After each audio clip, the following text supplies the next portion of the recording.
the quality of being friendly, generous, considerate. And you can't separate the three. You can't be friendly and not generous, and be generous but not considerate. And so when you're kind, you're not kind because it is in your nature to be kind. You are kind because obligation, God had been kind to you first.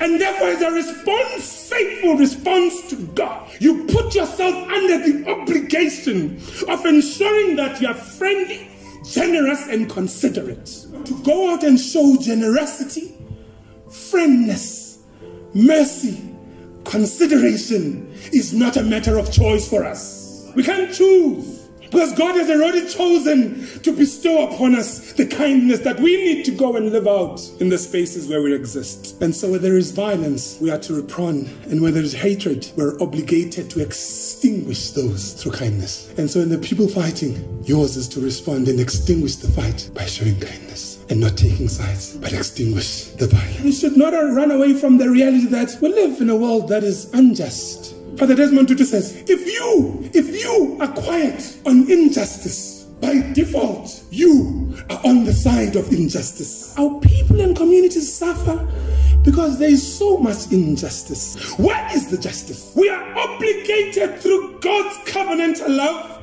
to act towards bringing justice, and justice for all humanity. It is not a matter of choice. When we are silent on issues that take away the freedom for others to love, that which Jesus promises in John 10:10, that I have come so they have my life and may have that life in abundance. When that does not happen and you and I are quiet, we choose injustice.